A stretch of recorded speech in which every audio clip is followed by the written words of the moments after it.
work. So if you've ever been to Costco, right, why do they have all these food samplers at the end of every aisle, right? On one level, you could say there's some level of reciprocity, but I don't know if that's the main reason people then go buy after they have a piece of teriyaki chicken. It's because they try it and they're like, that's good, maybe I'll have more of that.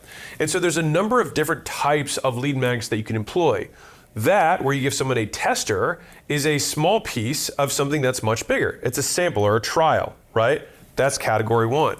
Category two would be a one-step and a multi-step process, right? So if I say, hey, we're gonna turn your style around like Ashley does, well, the first thing you're gonna need in that process is gonna be like some colors that we can say, these go well with you. And so that's the first thing. But once you have the colors, you're like, okay, but I don't know what tops and bottoms and how do I do it formally and informally? It's like you're gonna have other problems that are come after that. So you just solve this very specific problem that then leads to other problems. Or the third is what I would just consider the assessment, the revealing of a problem, right? And the easiest example I can think of is, hey, free website speed test, and someone does the test and they realize that their website speed is slow, in which case your core offer is how to fix it. Right? And so any of these three things or combinations of them can be a really effective lead magnet. So what we're changing is going from asking, hey, just buy my thing, to do you want this free thing?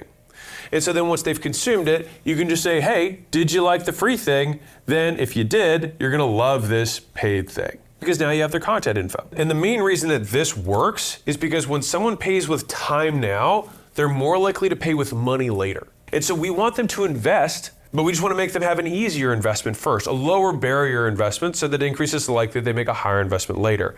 And again, for those of you who are like, man, lead magnets don't work. No, they do. They totally do. Bad lead magnets don't work. And the problem is, when you're starting out, you just don't know that you suck. And so then you think this didn't work. So kind of like the example I gave with webinars. Webinars totally work. It was just, I didn't have the skill to make a webinar work. I had the skill to make a lead magnet. And so much easier skill to just say, hey, let me screen record and show you how I ran this campaign and these are the results. Very straightforward. It was not very difficult for me to do. Trying to figure out this magical box of like how to get these people to show, and then how to do this whole razzle dazzle to get someone to take out their credit card and buy it. I was like, oh my God, this is impossible. But just getting someone to opt in so I can just call them up and say, hey, how'd you like that thing? Do you want me to do that thing at your place? And I'll give you a risk-free offer, so if I don't perform, you don't have to pay. Not that tough. Right? At least significantly easier than what I was trying before. And so you're like, okay, well, maybe you're half sold on this. Because right now, if you don't have one of these, you are making less money than you otherwise could. And you're making less money than you otherwise could because you're getting fewer leads than you otherwise could get. Now, some of you might be like, well, I don't want freebie seekers and tire kickers. Okay, well, guess what? You don't have to give the lead magnets to everybody.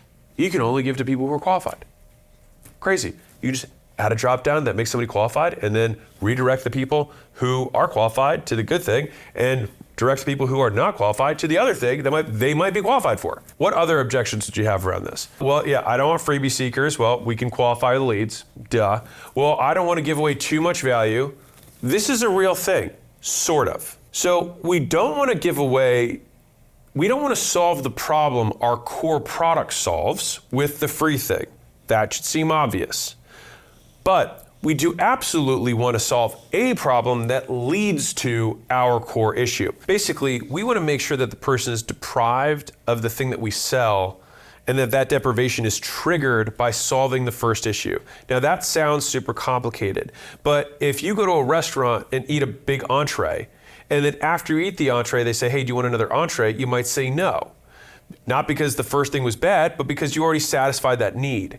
And so what you might not have satisfied was your dessert, desire. And so at that point, they could sell you the dessert. Now in a business, we would just want the dessert to be significantly more expensive than the entree, and the entree would be able to give away for free or at cost. And so that's the big misunderstanding that people have is you want to sell at the point of greatest deprivation. When someone hasn't drank water in a while, that's when you want to sell them the water. But the moment after you give them the water is no